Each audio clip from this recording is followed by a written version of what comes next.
जी बिस्मिल्लाहिर्रहमानिर्रहीम। मैं हूँ शौकत याद ख़ान डाहा, बिहाड़ी से। असल में 6 साल से मैं ये GS 150 चला रहा हूँ। ये मेरी मोटरसाइकिल है। मैं आपको इसका ज़रा व्यू दिखा देता हूँ, 360 व्यू।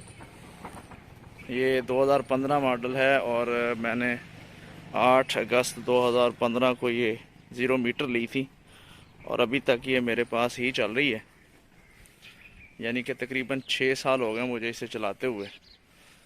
तो इस दौरान मैंने यूट्यूब पे और फेसबुक पे बहुत सारे स्कॉलर्स देखे हैं, बहुत सारे लोग देखे हैं जो इसके बड़े रिव्यूज़ करते हैं, बड़ी इसके बारे में लोगों के साथ इंफॉर्मेशन शेयर करते हैं और मैं भी उनको देखता रहता हूँ। बस आज मेरा दिल किया कि ज़रा क्यों ना हम भी आज इसका कोई रिव्यू बना दें। अगरचे मैं कोई टेक्निकल आदमी तो नहीं हूँ, लेकिन उम्मीद है कि मैं इसकी कोई ऐसी इन्फॉर्मेशन दे सकता हूँ, क्योंकि मैंने 6 साल इसको चलाया है। अब ये ना पूछिएगा कि मैंने इसको कितना चलाया है, ये मैं आपको वीडियो के एंड पे ज़रूर बता दूंगा कि मैंने इसको कितना चलाया और किधर किधर लेके गया हूँ। बहरहाल ये है कि मैंने इसको अच्छी तरह चलाया, जिस तरह चलाने का हक है उस तरह चलाया, और इसके साथ कोई रियायत नहीं की। तो इसने भी खैर हमारे साथ कोई रियायत नहीं की ख़ास। तो आज हम इसका ज़रा रिव्यू करते हैं कि मैंने 6 साल में इस गाड़ी को कैसा पाया, क्या क्या इसके प्रोज़ हैं, क्या क्या इसके कॉन्स हैं, क्या क्या इसके प्लस पॉइंट्स हैं, क्या क्या इसके नेगेटिव पॉइंट्स हैं, और कौन कौन सी चीज़ें इसमें मैंने अपनी तरफ से ऐड की हुई हैं, और क्या क्या मतलब इसकी सूरत हाल है। इसका पूरा जायज़ा लेते हैं। तो इसको हम शुरू करते हैं। बाकी सारी आपको चीज़ें पता हैं कि ये GS 150 है। इसकी टेक्निकल एस्पेक्ट्स क्या हैं वो आपको पता है। डिस्प्लेसमेंट कितनी है, ग्राउंड क्लियरेंस इसकी अच्छी है। सुजुकी वालों की ये फ्लैगशिप मॉडल है। जो इसके नॉन फॉल्ट्स हैं वो इसमें ये था कि एक सीट का मसला है इसका। तो ये सीट को मैंने कस्टमाइज़ किया हुआ है, इसको मैंने खुद से डिज़ाइन करवाया हुआ है। इसके अंदर नीचे फोम रखवा के इसको, और ऊपर ये इसके ऊपर मैश कवर जो है वो मैंने इंस्टॉल किया हुआ है ताकि कोई मतलब प्रॉब्लम ना हो। तो ये बहरहाल मुनासिब सीट है, काफ़ी बेहतर बना दी गई है, जो ओरिजिनल है उससे काफ़ी बेहतर है। ये टैंक के ग्राफिक्स वगैरह देख सकते हैं आप, ऊपर रैपिंग की हुई है, और ये ग्राफिक्स वगैरह आप इसकी जो फिज़िकल कंडीशन है वो देख सकते हैं। बाकी इसके अंदर कोई ख़ास चेंजेस नहीं की गई। मीटर इसका ओरिजिनल है। लाइट का इसका कॉमन इशू है कि इसकी लाइट की थ्रो बहुत कम है। तो उसका मैंने फिर ये सोल्यूशन निकाला था कि यामाहा YB-R जो है, वो बल्कि यामाहा YB-Z सॉरी, उसकी जो हेडलाइट है वो इसमें इंस्टॉल की हुई है। तो इसकी जो लाइट है वो बहुत ज़बरदस्त है, काफ़ी बेहतर है। ये एक सेफ गार्ड इसमें किया गया है इंस्टॉल, ये भी बहुत ज़बरदस्त है, बहुत अच्छी क्वालिटी का है। इसके अंदर रॉड है, ऊपर प्लास्टिक लगी हुई है, और ये बहुत ही ज़बरदस्त क्वालिटी का सेफ गार्ड है। पिछला टायर इसमें जो है वो इंडियन कंपनी है फ्यूचर पावर, तो उसका इंस्टॉल किया हुआ है। ये बहुत अच्छा टायर है। 3-4 में ये 3 टायर कम से कम मैंने ये यूज़ किए हैं। बहुत अच्छा टायर है, फ्यूचर पावर के नाम से है, और 318 नंबर है इसका। 6 प्लाई है, मेड इन इंडिया ये लिखा हुआ है, आप देख सकते हैं, made in India, future power के नाम से है। ये काफ़ी अच्छा टायर है, इसकी डायमेंशंस भी अच्छी हैं, और इसकी रोड ग्रिप वगैरह भी काफ़ी बेहतर है। बाकी जो इसका एग्जॉस्ट वगैरह वो स्टॉक है। अच्छा जी, हम एग्जॉस्ट पे पहुंचे थे तो फिर मेरे मेहमान आ गए थे, तो उसके बाद फिर मैंने वीडियो क्लोज कर दिया। अब मैंने इसकी लोकेशन भी चेंज की है, दूसरी जगह पे आ गया हूँ जिधर मेहमानों के आने का खदशा कम है। तो मैंने कहा ज़रा इसको पूरा करते हैं। ओवरऑल बाकी जो है वो ये है कि अब आ जाते हैं कि इसके और क्या क्या मैंने कस्टमाइज़ किया हुआ है। ये हॉर्न आपको लगाना पड़ते हैं, ये मैंने लगाए हुए हैं अच्छी क्वालिटी के। ये ऊपर LED लाइट्स हैं, ये मैंने लगाई हुई हैं। उसके बाद इसके ओरिजिनल जो वो रेयर व्यू मिरर हैं वो इंस्टॉल्ड हैं। गियर पोजीशन इंडिकेशन सिस्टम जो है वो इसमें मैंने इंस्टॉल किया हुआ है, जो आपको बताता है कि कौन से गियर में जा रहा है। ये आप अगर आप देख सकें तो ये लाइट ज़रा ज़्यादा है, तो ये अभी न्यूट्रल है, ये 1 पे हो जाएगा। उसके बाद ये आगे थोड़ा करेंगे तो ये 1 पे होगा, अभी 2 पे। तो ये सारे गियर इसके बताता है जी। ये अब मेरे एक दोस्त हैं, उनसे मैंने ये मंगवाया था फैसलाबाद से, और उसके बाद इसको खुद इंस्टॉल किया एक कारीगर के साथ। तो इसको मैंने इंस्टॉल किया हुआ है, तो इसका भी रिज़ल्ट काफ़ी बेहतर है। बाकी इस पर कोई ख़ास हाँ, इसमें फ्लैशर भी लगाया हुआ है मैंने, ये फ्लैश करता है आगे जो डिपर देता है, डिपर इसमें ओरिजिनल नहीं अवेलेबल, तो आप ये देख सकते हैं। मैं आपको दिखा देता हूँ कि ये इसका डिपर है, वो भी मैंने इसको इंस्टॉल किया हुआ है। उसके बाद ये इसकी एलईडी जो लाइट्स हैं ये भी बार ठीक है, मुनासिब लाइट बन जाती है। इंडिकेटर्स मैंने रिसेंटली इसके सारे ओरिजिनल चारों चेंज किए, नए मॉडल के डाले हैं, ज़रा थोड़े खस्ता हो गए थे। उसके बाद मैं आपको एक बड़ी मज़ेदार चीज़ बताऊं कि ये जो इसके टापे हैं ये अक्सर गिर जाते हैं। ये भी एक नॉन फॉल्ट है ये सुजुकी का, तो इसका फिर मैंने ये जुगाड़ लगाया हुआ है कि इसके ये काबले लगा दिए ताकि ये ना गिरें, और इस तरह से ये महफूज हो जाते हैं। इसके अलावा जो इसका जो चेन गरारी है वो ओरिजिनल इसमें डाली हुई है, अभी रिसेंटली मैंने चेंज की है। और अगला टायर इसमें जो है वो ये कौन सी कंपनी का है, ये पैंथर का है मेरे ख्याल में, नहीं सर्विस का है। और ये वो जो प्राइडर में होता है यही है। ब्रेकिंग इसकी बिल्कुल बकवास है, जितनी बड़ी मोटरसाइकिल है इसको रोकना बड़ा मुश्किल है। ये गियर में रोकी जाती है, मैं तो फिर फार्मूला ये लगाता हूँ कि गियर के साथ इसको जो है ना वो स्टॉप करते हैं। अगली ब्रेक बहुत ज़्यादा यूज़ करना पड़ती है, पिछली ब्रेक जो है वो अकेली आपको रोकने के लिए काफ़ी नहीं है। इस पर मैंने ये मोबाइल होल्डर भी लगाया हुआ है, ये मैंने उतार के रखा हुआ है, और इस पर एक चार्जर भी लगाया हुआ था। इसमें एक सिक्योरिटी के लिए ये अलार्म सिस्टम भी लगाया हुआ है। ये मैं आपको इसका डेमो दे देता हूँ। ये अभी अनलॉक हो गया, ये लॉक हो गया, और इसके ऊपर से आपको ये सेल्फ स्टार्टर का सिस्टम भी यहाँ से अवेलेबल। अगर आप मोबाइल से स्टार्ट करना, इसको इधर से स्टार्ट करना चाहें रिमोट से, तो ये ऑप्शन भी अवेलेबल है। अगर आपकी बाइक न्यूट्रल हो, और ये आप देखें यहाँ से भी ये स्टार्ट हो जाती है, ठीक है। तो इसको बंद करने के लिए यहाँ से आप इसको बंद भी कर सकते हैं। तो ये मैंने ये भी इंस्टॉल इस पर करवाया हुआ है। बाकी इसकी जो लाइट्स वगैरह हैं वो सारी चालू हैं। अभी तक इसका कोई ऐसा फंक्शन नहीं है जो कंपनी ने दिया और चालू ना हो, हर तरीके से इसको चलाया हुआ है। अब बात है कि इसकी कॉस्ट कितनी है। एवरेज जो इसकी माइलेज है वो बड़ी ज़बरदस्त है। मैं डेली इसको 100 किलोमीटर चलाता हूँ ऑलमोस्ट। मेरे आने जाने का सफ़र बन जाता है 70-75 किलोमीटर, और 20-25 किलोमीटर वैसे भी हम चला लेते हैं। तो इसकी जो माइलेज है, माइलेज के बारे में जो स्कॉलर्स बताते हैं, मैं ज़रा उनसे मुख्तलिफ व्यू रखता हूँ। माइलेज डिपेंड करती है आपकी चलाई पे। अगर तो आप इसको बिलो 80 चलाएँ, यानी 60 to 80 चलाएँ, तो इसकी माइलेज जो है वो 45 किलोमीटर प्लस है, यानी कि 50 भी ये माइलेज देती है। अगर आप इसको जैसे मैं चलाता हूँ 100 तक चलाएं, तो फिर इसकी माइलेज जो है वो 42 किलोमीटर है। और मैं चूंकि आपको फर्स्ट हैंड इन्फॉर्मेशन इसलिए दे पा रहा हूँ कि मैंने कोई इसको 100 किलोमीटर या 200 किलोमीटर पे चेक नहीं किया, ना कोई एक टैंक चेक किया। हमारा तो फार्मूला ये है कि टैंक फिल कर देते हैं, उसके बाद फिर टैंक टू टैंक इसका माइलेज निकालते हैं। तो बहरहाल मेरे पास जो इसकी माइलेज है वो 42 किलोमीटर है, अगर आपकी गाड़ी बिल्कुल फिट हो।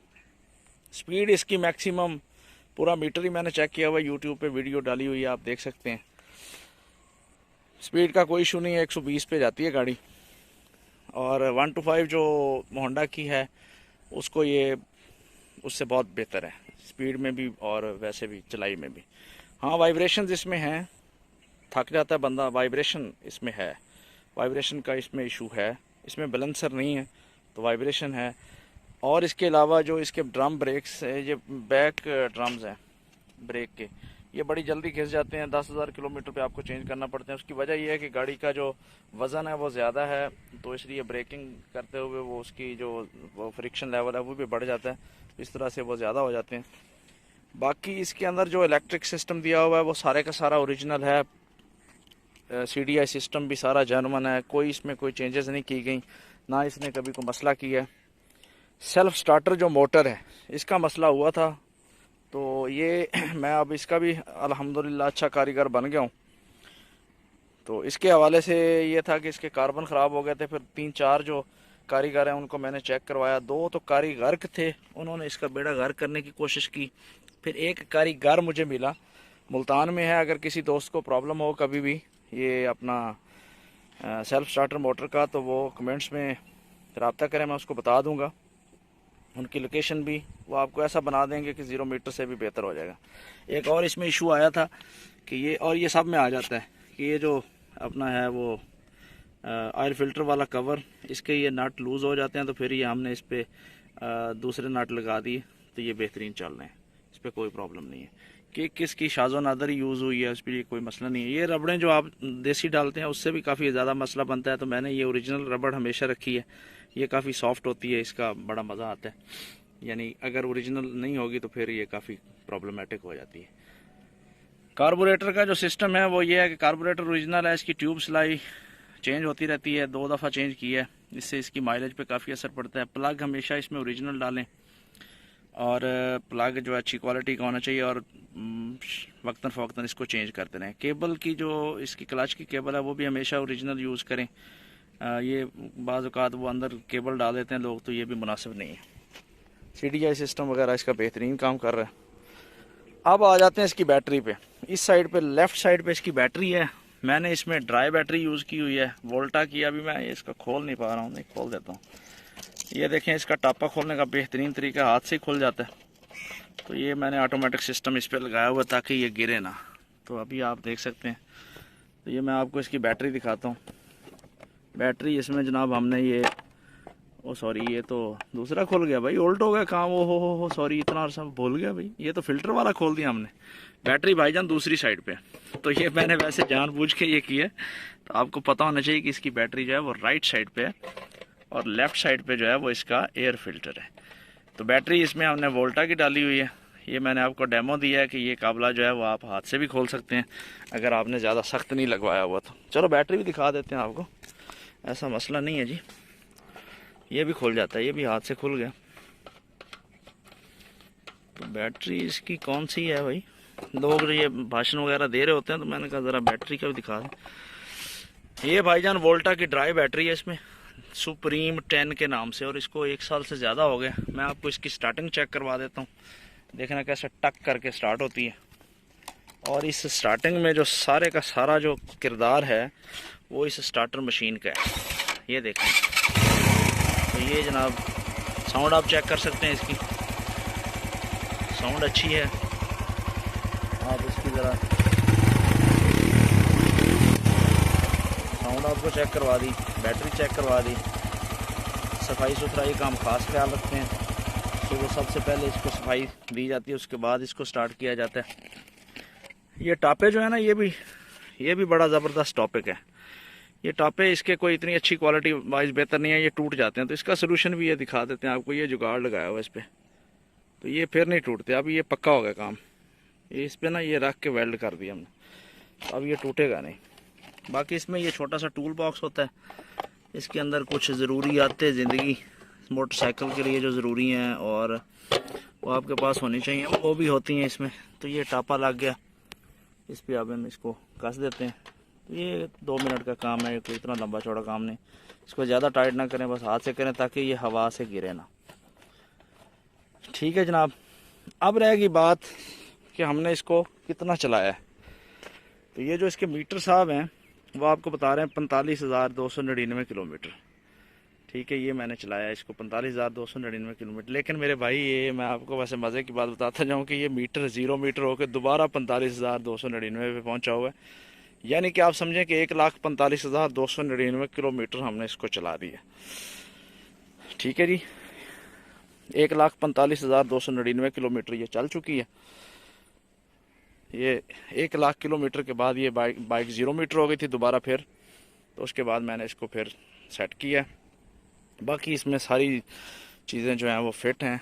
राइड इसकी बहुत ज़बरदस्त है, स्पीड इसकी ज़बरदस्त है। तो मैंने कहा ये सारे स्कॉलर्स जो रिव्यू बनाते हैं तो क्यों ना एक रिव्यू हम भी बना दें। इसमें यहाँ पे एक फ़िल्टर लगा होता है जिसको हम बोलते हैं पेट्रोल फ़िल्टर।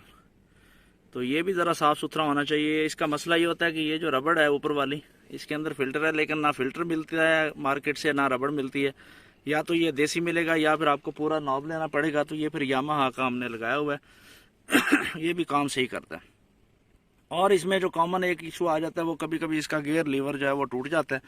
तो उसके लिए आपको यहाँ से थोड़ा सा टूच लगवाना पड़ता है, तो फिर ठीक हो जाता है।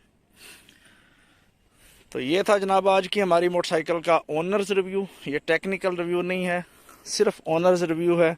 अच्छी मोटरसाइकिल है। अब रहेगी कि हम इस पर कितना 1,45,299 किलोमीटर तो चलाइए, इस पर किधर किधर गए। इसको अफ़गानिस्तान का बॉर्डर दिखाया मैंने, तोरखम बॉर्डर, पंजाब सारा ही घुमाया है। और बाकी इस पे जनाब काफ़ी सारे जो हिस्टोरिकल साइट्स हैं वो हमने विज़िट किए हैं। कश्मीर इसको लेके जाना था, अभी तक मुझे टाइम नहीं मिल सका, उधर नहीं जा सका। काफ़ी अच्छी हमने इस पे टूरिंग की है। मोटरसाइकिल ज़बरदस्त है, पहाड़ी इलाके में ज़बरदस्त इसकी परफॉर्मेंस है, सहरा में इसकी परफॉर्मेंस ज़बरदस्त है। इसको मैं लेके गया था जीप रैली पे, हम उधर भी गए थे। मैदानी इलाके में भी ज़बरदस्त है। बस सिर्फ मसला ये है कि एक तो आपकी तशरीफ़ अच्छी होनी चाहिए, और दूसरा मसला ये है कि आपकी जेब अच्छी होनी चाहिए। इसके पार्ट्स बहुत महंगे हैं, ठीक है।